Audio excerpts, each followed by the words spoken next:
Hey guys, we're back with another episode of the retake. This time we have NiP's new fifth player, Draken. You all know him, probably as Salt Bay. But we're going to ask him a few questions and see what the answers are. So, how are you doing? Hello, buddy. I'm good. Nice. So, How are first, you? yeah, no, I'm good. I wasn't ready to be answering questions, but no, I'm fine. Yeah, let's go. Let's go. Yeah. Right, so you've had quite the incredible rise in CSGO. You know, I mean, nothing more highlights this than your kind of end of 2015 statistics. I've been kind of looking at HLTV, and I averaged the 19 games that you played on HLTV against like lower tier teams, and your rating, you probably won't like this, was 0.81. And now, your rating in the past 3 months against pretty much all tier 1 teams is 1.16, which is, by anybody's standards, very good. So, in a little over a year, you've gone from playing with cringe gods to playing massive lands, such as Star Ladder with NiP. How's it feel to go from kind of a lower level to this kind of the world's biggest stages? I mean, it feels awesome, obviously, but I don't know. It's a hard thing to describe, because it went so quickly. But I always, thought I had this in me. I used to play a bit of Source, like 3 years. I had potential in that, I knew I could be good, but then I got stuck in another game. So, but of course, it's an amazing feeling to have evolved this quickly, so to speak. Yeah, so what was going through your head when you kind of walked out onto that Star Ladder stage? Yeah, I mean, that was it wasn't so much like thinking about the stage. I mean, the stage was fine. It wasn't like really a like tier 1 stage for me, because the Star Ladder stage was a bit like the things we have been to in Epsilon as well. Like, Sure. we've been to China, and like even the China events had a little bit of more like crowd and stuff. So it was like still a pretty normal feeling, But of course it was something else. I didn't really get into the flow, in those Starlight games. But maybe we can get to that later if you have those questions. But Yeah. 'cause, yeah, Well, we will talk about a bit more about Star Ladder and your kind of individual performances and the team performances and what you could have improved as a team and maybe individually. But yeah. So can you give a brief like overview of your journey from where you started? I can't remember, you started playing with Aftermath or something, was it? oh And then Cringe yeah, Gods, and then Epsilon, then NiP. Can you explain kind of your journey in CS:GO and maybe even a bit of CSS history as well? yeah. I was like 11 years old, I think. I played with people like Dumas, Berg, and Twists. I played with the most, probably. In Source, yeah. And also, yeah, in Source. And also I got this guy named Moken that we played in CG with. So we played like from I was 11 to maybe 14, 15 years old. Uh, then I stopped. I played some Hon, became a Hon trash, and then I went back to CSGO in like, I think I was 18 years old or something like that. So it was something like that. And then I started to play, matchmaking. I was even like struggling, with grinding up the ranks at one point. But then I played more and more, played Face It, and we created this team after match. It was me, Freddy, MRTN, Quantum, and was someone else. Toplan, I think. Yeah, it was Yeah. Toplan. And So in that team, you're kind of playing more like online tier three yeah, events, kind of exactly. running. Yeah, we were like still trying to get up our matches on HLTV. Like, that was the prio then. Yeah. So it was a big difference back then. But So back then, when you finally got like a couple of matches on the HLTV, did you feel any yeah, nerves? Because it's like the first game that's yeah, being of live course. streamed and your name is on HLTV. Did you feel nerves back then? I mean, of course, you felt something. I remember I was playing Dignitas, the old Dignitas lineup. Like we got really destroyed on of them. It was like a DreamHack qualifier, and yeah, it didn't go so well. But I remember as well because I had like a shit computer back then when we played. So I was like dropping frames and stuff. That's why I think I also had a pretty bad rating in the beginning. Excuses. No, I'm kidding. Yeah, That's fair enough. no, but I know it sounds like that, but I really remember there was like I had a shit PC, and 60 hertz uh, monitor. yeah, it wasn't ideal. Yeah. Still a 144 Hz, but the Okay. FPS was a bit low. So yeah, from there you joined. Well, then you started playing a lot of Face It. Then it kind of formed Cringe Gods with Rezix, Yeah, exactly. and Zen and Moken, right? hmm Yeah, and we started to play. Qualifiers get into something, and we played the Hell Races. I remember in this minor qualifier, I had a quite good performance. I remember even Oscar sheet accused me or was like, Oscarish. yeah, no, Oscar Oh, from okay, yeah, Hell Racers, yeah. and yeah, from there it just span off. We went to the minor. Yeah. We should have gone further, but we choked because we didn't have any game leader. We got nervous when we got to match point. We even had like 14-5, I think. Yeah. And then we But choked. the minor wasn't your first LAN. Presumably you've been to local LANs in Sweden and stuff before that. Yeah, I was at one only though. It was like a small, only like 20,000 kroners. It was rendezvous. R said it. 2,000 euros or roughly. Yeah, 2,000 Okay, yeah, euros. quite small then. Yeah. So it's like called the rendezvous LAN, I think. Yeah, I think I know what you're talking about. So then the next LAN after that was the minor. So it's a huge step up, even though there's not a crowd at the minor, is there? There isn't. There's still like what you're playing for is increased 1,000 times for a spot in the major. So yeah, unfortunately, you didn't progress, but I guess it was a good experience. Yeah.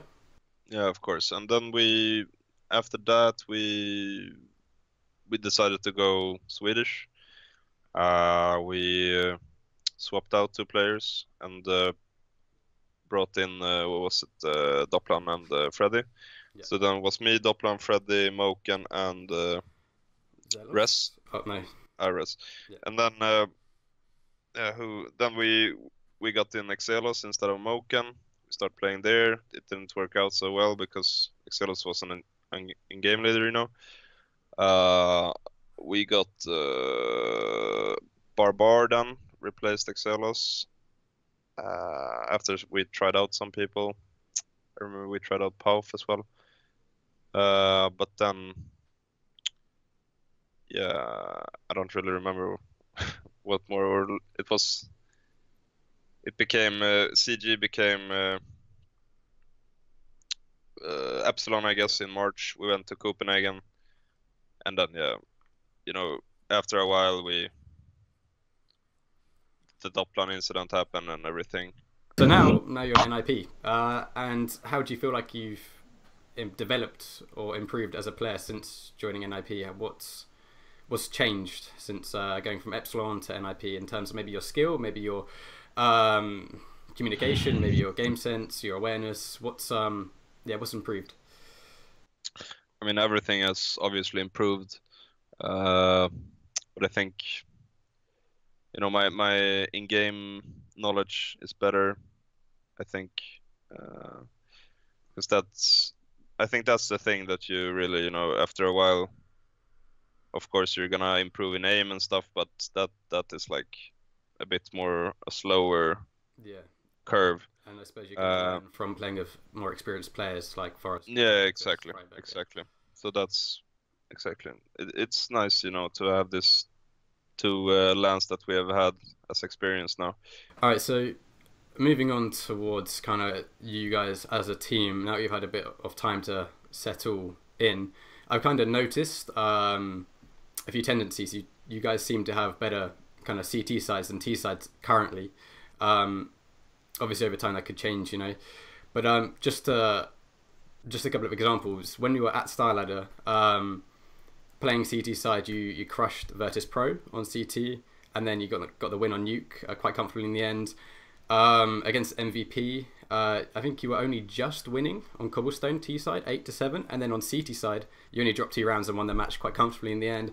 And then on Overpass against who was it, Hellraisers, you were down quite badly, but then you almost like had this incredible comeback on CT side. So it seemed like your CT sides at the moment are really solid. Like they're really good. So what makes NiP a really good CT sided team at the moment? Well, I think it is our diversity, you know. With me coming in, we have a lot more, you know, random factor, and I could be everywhere with the op. This let my teammates also do more stuff, you know. They can play because the other team is like playing a bit more differently. For example, you know, they have to maybe peek every angle differently because they might think that I'm there with an op.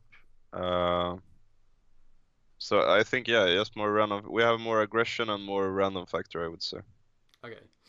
And on CT side, it's, you know, a lot to do with communication and rotations and stuff like that. And is that something because you're quite an aggressive AWPer, you're always getting quite a lot of information, and then you relay that information to your team, and then you guys adjust accordingly, or? Yeah, yeah, I think so. I mean, I've never seen myself, you know, as you know, one-sided AWPer. I see myself as both sides. I'm a momentum player, I feel like, because if it goes bad, then it goes bad for me, you know. But if it goes good, then it goes really good. So as T, I don't know. I haven't really. It's a bit more harder, you know, to play with a new team as terrorist than it is as CT. I feel like, because as terrorists you have to work more together and stuff. So we're still figuring that stuff out. It doesn't seem like any AWP has really got into the swing of T-side AWPing on Inferno since it's been kind of like reintroduced into the map. Or nobody's kind of had like an outstanding T-side performance of an AWP. Not that I've seen, at least. Not that I can watch every game, but how do you feel that? How do you feel Inferno plays as T-side AWP? It's true. I think Inferno and Nuke is probably the worst T sides with AWP at the moment. But as you say, I think though, you know, you could get good hops, but it's still hard. You know, you could do like to banana, you can peek with up, and then house mid as well. But it's still hard, as you said, because the cities just smoke off, and sometimes you just need an AK on those maps, I feel like. All right, I think that was the end of the kind of questions that I had about your team and about your role and kind of, I don't know, results and CT sides and whatnot. So about a week ago, I sent out a tweet saying, you know, for your fans to send their questions in. So I guess we could do like a quick fire round. I have no idea how long this interview has been going on for. I don't want to take, you know, all day. But there's a few questions. Actually, some of them have already been answered throughout. But so when and why did you start playing CSGO? You kind of already answered that one, but yeah, it was like it was always my signature game. So like CS was when I was 11, it was like the game that made me a real nerd, so to speak. You know, that was the real. Nothing's changed. Man. Yeah. No, I'm kidding. it was that, and WoW. I feel like that. Yeah. But CS was always in my blood. You know, I wasn't that of a macro player, so it had to be CS. Fair enough. So a lot of fans wanted to know how you get your hair like it is. Is there any secrets? What shampoo do you use? That was another question. There's a lot of hair questions, actually. I don't know. Like, I just use normal shampoo and then just urban wax. I don't do cams or anything. Fair enough. I just go with it. Just kind of get out the shower, dry out of a towel. Do you have any quick tips for AWPing? Maybe some tips on aggressive AWPing and how to practice how to become a good AWPer. I mean, it's hard to say, like that. You either have talent or you don't, but like you either know CS, so to speak, or you don't. But I think like if you just play much, you like play a lot on the servers, you can see like you really have to see, for example, when you hold an angle as up, I always see the player, in my mind coming forward or strafing. So you really have to visualize. I feel like if you want to become a good CS player in general. But yeah, the op, I mean, just play more. I used to play, or I play this training center 1.5, and there's some mods there you can play with up, which I feel is really good. There's a few other maps like aim _bots as well. Yeah, exactly. Do you ever use those maps or that map in specific? Yeah, I use that map sometimes, but I use this training center 1.5. Okay. There you can use AK and up and every other gun. Okay, cool.